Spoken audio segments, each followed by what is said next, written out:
going to this occasion on the occasion of Guru Vandana, which is a teacher's appreciation, a day celebrated by Hindu Swayam Sevak Sangha in all over the United States. Namaste, as you most of you must be knowing, the familiar way is the gratitude when we meet each other. We say namaste, that is hello. So Guru Vandana, the appreciation for teachers, it's the initiative taken up by the Hindu Education Foundation. It's the organization and it's a project of Hindu Swayam Sevak Sangha. So Hindu Swayam Sevak Sangha, in short HSS, is what we are here today. So this unit is called Shakha. Like that, we have around 150 centers all over United States. The purpose of HSS is to inculcate the Hindu values into the next generation Indians and make them proud of their heritage, and they can contribute towards the greater benefit of the society. The HSS has branches not only in the United States but all over the world, in around 33 countries around the world. This is the flag used as the guiding principle. There is a history behind this flag. So this is we call as the ultimate guru or teacher for us. So at the beginning, if you remember, the senior person came forward and lighted the lamp, and also then later on the kids sang a shloka for the god Ganesha. So the lighting the lamp signifies the removing the darkness, and also the prayer to the god is to get the blessings and remove any obstacles that may come during this program. That is the idea. So as I was mentioning, the Guru Vandana is one of the appreciation of what Guru is one of the very essential tradition of the Hindus. So on this occasion, at a very high level, in maybe next 7 minutes, let's look what the Hinduism consists of.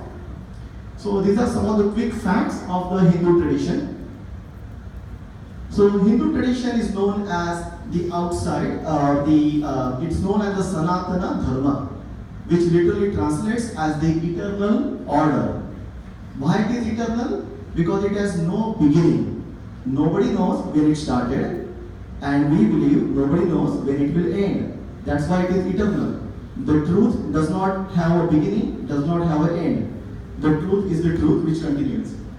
It's also one of the earliest known origins, 8000 BCE, before Common Era.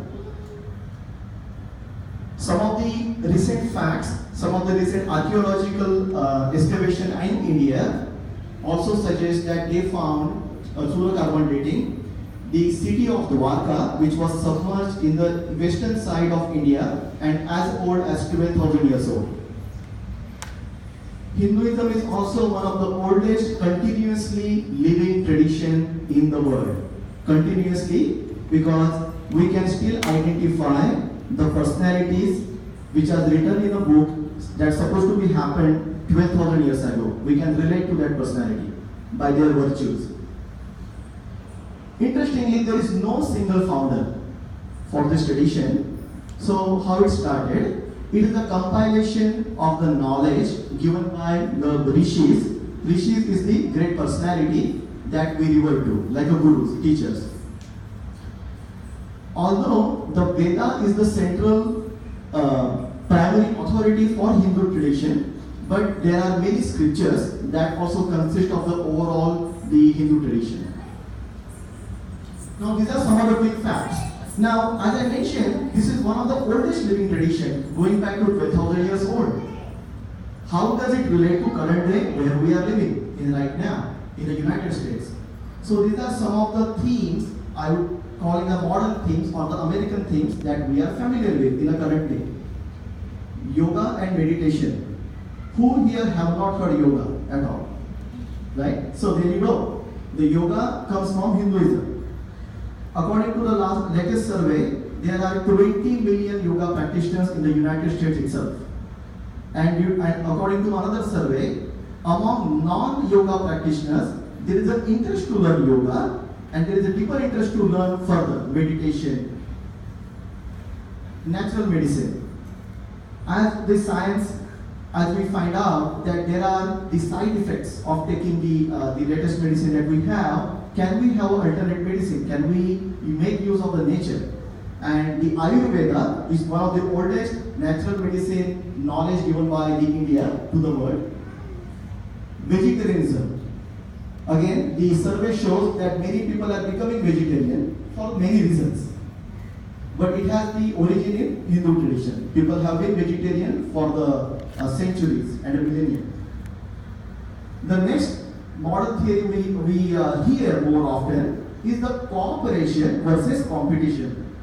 The cooperation is that we all have our own abilities, own qualities. Can we cooperate among ourselves to make this society better instead of the competition? Competition is the modern phenomenon of the human life. Next one is the environmentalism. Save the planet, which is a very prominent theme we can see. It also has the roots in Hindu tradition. According to the Hindu shloka, which means in English is use only as necessary, do not misuse. So what it says is consume the natural resources only for your sustenance, not for the misuse. That is the theme. And the last but not least, the unity in diversity. If you can see here today, all of us are wearing different clothes. So it looks like so much diverse thing. The students and from South India, the musical notes, some kids did Surya Namaskar, some kids did the prayers to Lord Ganesha. There is so much diversity that has been existing in India. In spite of that, the country has been, we can say, the oldest living tradition for 8,000 years old, because the central theme of the Hinduism is the unity in diversity. We respect all the philosophies, and we believe that those philosophies it can live together instead of fighting among each other. The next slide further explains that. So this is one of the shloka. I will read it. It's called Ekam Sat Vipra Bahuda Vadanti. The English meaning is that the one truth the wise proclaims as many. So for Hindus, we worship the infinite attributes of the Supreme.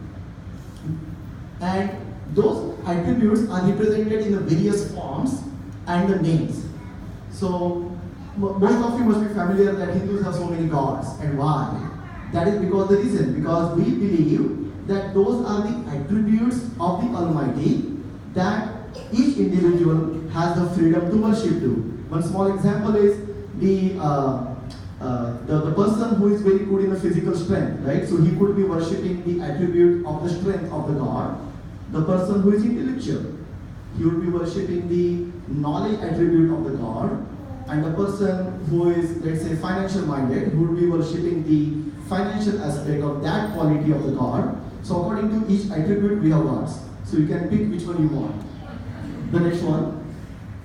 But what we believe is among that, there is one single divinity in the entire universe. And that divinity is manifested into various forms. And these are the forms, the universe. The same divinity exists in the universe. The divinity exists in all the planets. It's very highly intellectual. Maybe kids can understand. The same divinity exists in our Mother Earth, where we currently are standing or sitting. In that Mother Earth, the same divinity is in the nature, in the form of nature, plants, animals, our parents, and everyone. I mean, I say everyone is everyone. We believe there is a divinity in each and every one of us. Just we need to realize the divinity within and explore the divinity. So, on today's occasion, honoring the teachers. So, as I was saying, according to the attribute we have got, now for the knowledge, we have a goddess called Goddess Saraswati. And this is the pictorial form of Goddess Saraswati. On her hand, there is the beads that she's holding that represents the self-knowledge. The knowledge which is obtained by doing meditation, the self-knowledge, pondering yourself upon the thoughts. The instrument that she is carrying represents the musical art. the highest form of the knowledge. Other hand, she is carrying book, which is we call as an objective knowledge. Objective because that knowledge is taught by the teachers. Her dress, which is a white color sari, it represents the purity of the knowledge. And the last but not least, there are two swans at her feet that represents the ability to discriminate between the good and the bad. So the entire form represents the goddess of the knowledge. Now, you could see why, again in Asian culture, but overall, there is a lot of importance given to the knowledge, to the education. Parents strive for the best for the teacher, and then with the blessings of the teacher, they do all their best. So, according to Hindu tradition, there is a purpose of each thing. There is a purpose of the knowledge also, education. The purpose of education is to integrate knowledge and wisdom. What does it mean? Is the knowledge is given by the gurus, or you can read from the books, but to apply the knowledge, you have to also have wisdom. Just because I got the knowledge, I shouldn't immediately do it. I should have the wisdom. Is that knowledge beneficial for the society, or it is going to turn against the society? So it's very essential in our modern day knowledge that we have so many high technology weapons. That's the knowledge. Wisdom to use, not to use. That's one example. Another purpose of education is to have the physical, mental and spiritual development. Also, the purpose of education to have the realization of self and the society. And the last but not least is the ultimate purpose of education to have a pursuit of truth. The truth, which is the quality of the God, the ultimate reality. Why I am here on this earth? What's my purpose? Now coming back to the guru, the teacher, what we believe in this pursuit of obtaining knowledge, the guru, the teacher plays a very, very important role in the Hindu tradition. Now guru removes the darkness of ignorance by providing the light of knowledge. The guru, the teacher, is another aspect of the God, and we believe that guru, the teacher, is the ultimate medium for reaching myself to the ultimate reality, ultimate truth. So that is the highest regard we give to the guru or teacher. Now, honoring the guru, it is done on the day of called Guru Purnima. Purnima means full moon. It typically comes in the Hindu calendar, Indian calendar, a month called Ashad, which comes in June or July.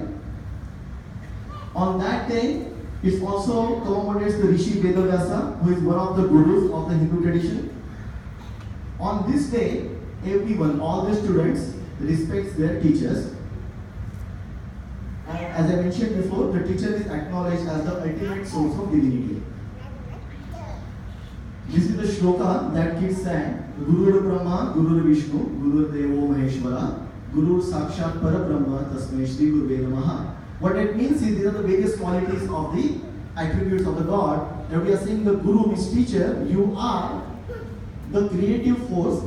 You are the sustaining force. You are the renewing aspects of the God.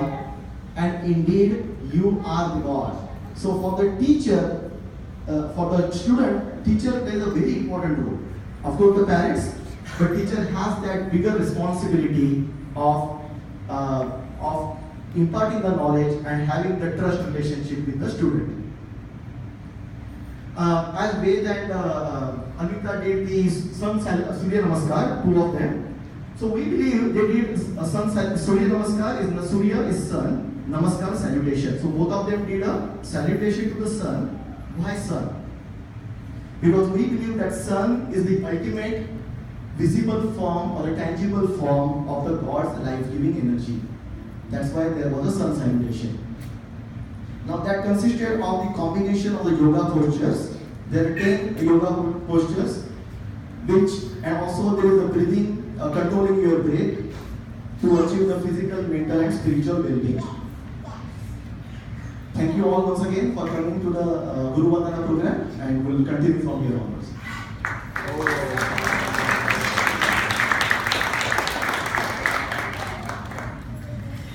Thank you, Sanjeev ji.